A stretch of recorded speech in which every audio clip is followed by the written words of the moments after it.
right, what's going on, you guys? Nick here with Nick Strength and Power. I've got a couple of interesting stories for you guys today. The first story that I've got for you guys today, Sam Sulek's big announcement. So it looks like the majority of the speculation and theories were spot on, with that being Chris Bumstead's voice in the end of the video that Sam posted on Friday, and the announcement was related to Chris Bumstead. It was not Raw Nutrition, though. It was Gymshark, which Chris also owns a part of, which honestly makes sense. I think a clothing brand would probably be more lucrative for somebody to sign Sam to because he could be wearing it the entire duration of his videos. Whereas if it were a supplement, he would probably just take it in the beginning or show it in the beginning or show it in the end, but he would be wearing the clothes all the way through. But in addition to that, we kind of got another announcement where Sam confirms his pro debut. So let me roll both clips for you guys here, and then we'll talk about it. The plan's to go to the Arnold in March. But that's like... That's the show you're going to do? Because it's the first pro show? Yeah, if you got an invite, you may as well do the big one.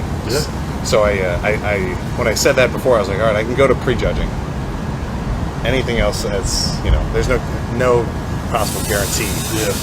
All right, so been doing a little retrospection. I think it's about time to kind of change it up, actually get to be able to branch out. So gym brand-wise, clothing, look, there's only one group, only one company that I think actually... really kind of fits. So for those curious, yeah, Gymshark. And we got the freaking trifecta, college athlete style. Oh, not too shabby. Yeah, here we go. Yeah, man, you gotta hear the dusty hat though. Oh shit! All right, yeah, here we go. I think it's been about time. That's cool, guys. To say. Yeah, how about we just get started? So in that clip, Sam says if he gets the invite, he's going to do the Arnold Classic Pro next year as his pro debut. And I still believe that is the rule because he turned pro at the Arnold last year, at the Arnold Amateur last year. That's an automatic invitation to the following year. At least it is for bodybuilding. I don't know for a fact if they've always done that for Classic Physique, but I believe my understanding is he will get that invite. So I think that is probably bigger news than the Gymshark announcement, honestly. And I think, to be fair, I think most people already assumed he was doing the Arnold Classic Pro as his pro debut as long as he got that invitation. So I don't think that was super surprising, but he did pretty much confirm that here. And now as far as the Gymshark thing goes, I really hope that he got, and he didn't elaborate on this in the video, but I really hope that he did get some sort of equity in the company or like an ownership deal. Or if not, I hope they paid him like a multi-million-dollar deal. Because I really do believe somebody with the following that Sam has, the value of him, if he wears Gymshark every single video for the entire video, I feel like that value is almost immeasurable to Gymshark. And I saw somebody post, does Gymshark have the craziest roster? And they showed the list, and it's like Phil Heath, Chris Bumstead, now Sam Sulek, you've got Ryan Terry, Jeff Side. Then on the other hand, I would say I bet their biggest competition is probably Young LA. And Young LA does have Jay Cutler, Ronnie Coleman. They did a collab with Arnold. I don't know if he's technically considered still part of the brand. And I think this would be kind of an interesting question for you guys in the comments down below. Which of all these bodybuilding clothing brands, Gymshark, Dark Sport, Young LA, Vanquish, which of the clothing brands do you think is the biggest bodybuilding clothing brand? Like as far as like mainstream appeal, I feel like I would say when I'm not in a gym setting in public, I feel like I probably see guys wearing Dark Sport more than anything, the ones that say Wolves on them. And I probably see girls wearing Gymshark branded gym stuff more than anything else. But let me know what you guys think about these announcements, about Sam doing the Arnold, about Sam signing to Gymshark, and then let me know which of the bodybuilding clothing companies do you think is the top one and why? Or which one is your personal top one as well? Now, next up in the news, the next open bodybuilding show that's an Olympia qualifier is not this weekend, but next weekend. And I've heard a lot of names potentially doing this show. I feel like it's going to end up being a pretty competitive show. And that is the Tampa Pro 2025. Now, we're not going to get the official competitor list until probably next Monday. So not this Monday, but next. But some of the names, Quint Beastwood, Beef Stew, Justin Shier, Patrick Moore. I've heard John De La Rosa's doing it. I've heard Emer Omaragic, Bruno Santos. And those are just a few that I've heard. Now, I wanted to start with probably my favorite physique that I've heard is doing this show. And that is Quint Beastwood. He posted a series of physique updates today, which would be a little under 2 weeks out now. And I think he's really made some tremendous improvements to his lower body. I think his quads look great here. His upper body has always looked great. I'm curious to see what his back looked like. I feel like that was another point of criticism. And I haven't seen him post a recent physique update where he shows his back. Actually, I lied. There was an update that he posted of his back just a few weeks ago. And I feel like you can kind of see what I'm talking about. There's like a little bit of density just lacking from the back. And it just doesn't quite match the craziness of Quinton from the front. From the front, Quinton's physique to me and poses like the front double bicep, the front lat spread, and poses like that from the front. His physique is like nearly perfect. But the back doesn't quite match that. And we're not going to know until he's actually on stage to see how much he's brought up his back, really. But I feel like there is an element of his back being a little bit shallow. But people did used to say the same thing about his legs, that his legs don't match the upper half. And I think he's brought up his legs tremendously. And I think, especially from the front, they do match the upper half. But upper body from the front, crazy V-taper, looks huge. From the side, he's got a great side chest. I'm really excited to see what this version of Quinton looks like and how he does at this Tampa show, because it's a pretty decent lineup here.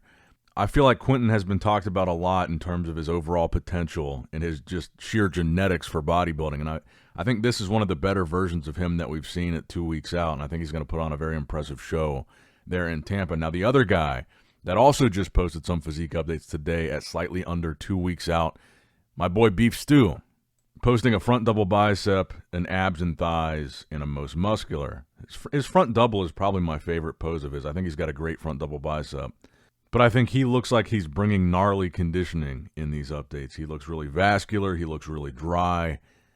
And he's not a small dude either. When I saw him at the Arnold, he was like 280 something. And then 2 days ago, he posted these updates where you can see what he looks like from the back. I think his back lat spread looks great. His glutes are in, his hamstrings are in. He looks really wide from the back.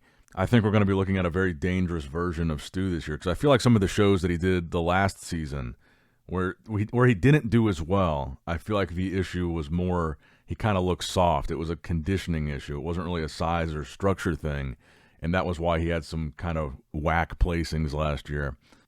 But based on these updates, it certainly doesn't look like conditioning is going to be a problem for him at the Tampa show. So I want to see him get a really high placing. Hopefully, I believe he's doing the Oregon show as well. Hopefully, between one of these shows, he's able to get an Olympia qualification. I'd like to see him make his Olympia debut. And like I said, I heard Bruno Santos is doing this show. I think Bruno has made a little bit of a name for himself this season, especially with his last showing, where he was second to Neckzilla, but impressively placed ahead of Nathan Diasha, which I thought was pretty big for Bruno. So I feel like that puts him in a little bit of a higher category going into Tampa if he is for sure doing the show, which I believe he is. There's not very many pro bodybuilders right now that can say they've beaten Nathan Diasha. So I think that really does put him on a different category here. Then another guy, Justin Shier, like I mentioned before, he's doing the Tampa show. The most recent update he posted going into the show was 2 days ago, where he looks really impressive. This would have been 2 weeks out.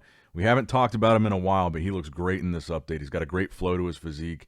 Crazy, really crazy looking front lat spread that he's got. Really small waist, really great taper. Arms look gigantic. I'm excited to see him back on stage. We'll do like a more full Tampa Pro preview as we get closer to the show with some of the other guys like John De La Rosa, Patrick Moore, and I guess we'll see the full competitor list. Maybe there's some more names added that might surprise us. I still want to see if there's a possibility at any of these U.S. shows before the Olympia that we could see Neckzilla jump in something prior to the O, just to show that he can make it to the States. So I wouldn't be shocked if we do see Neckzilla show up to whatever random U.S. shows are left between now and then. But I would say it does feel a little bit weird that we've had a 2-week gap with no open bodybuilding shows. And I did want to mention, I did talk to Brandon Curry the other day. He did message me and say he's no longer doing the Masters Olympia, which we're about 3 weeks out from now. So he was going to do it. Now he's not. And he was by far the biggest name in that lineup at the time, or the names that we had heard they had invited. And I kind of feel like the promotion for the Masters show has been kind of minimal. I almost forgot that it was coming up in just a few weeks. So I'm not sure how big of a deal or how competitive of a show that show is going to end up being, but that's coming up. And I think for the final story of this video, I'll end it off with another influencer bodybuilding story, since we started out with an influencer bodybuilding story. You guys might know the LATMAN, Jake Leonard. This past weekend at the Chicago Pro, they did not have open pro bodybuilding, but they did have classic physique pro and amateur. And Jake Leonard, the LATMAN, won the overall in Chicago for amateur classic physique after winning classic physique class B. And I actually thought he looked extremely impressive for an amateur competitor, conditioning-wise, size-wise, particularly conditioning. He looks great. I mean, he's got striated glutes. He's got deep hamstrings. This was a great look. I was very impressed. Obviously, he's known for doing the little dance with his lats, but very impressive physique here. As far as influencer physiques that you see on stage, this was a pretty good one. I was really impressed with this, especially considering the fact that when it comes to both competing and his online fame, he hasn't really been around that long. He's relatively new to both things, so I think for being kind of fresh into both, it's pretty impressive. I think I'll go ahead and wrap up the video there, though. I hope you guys did, in fact, enjoy it. Make sure you like the video, subscribe to the channel, click that bell notification icon if you have not already, and as always, I love you guys, appreciate you guys. Nick Strength and Power, signing out. All right, guys, don't forget to click that like button and subscribe to this channel if you enjoy the content. Also, check out my Instagram at Nick Strength Power, my Facebook page, which is simply Nick Strength and Power, my secondary YouTube channel, Nick Strength and Vlogs, for vlogs and bonus content that you will not see on this channel. And consider subscribing to my third YouTube channel, Nick Strength and Pokemon, which is all things Pokemon and trading card games, completely unrelated to this channel. So if you're into that, give that one a look. And all links to merchandise and social media will be in the description box below. If you guys want a Nick Strength and Power t-shirt, that will be in the Shopify link below. Have a great day.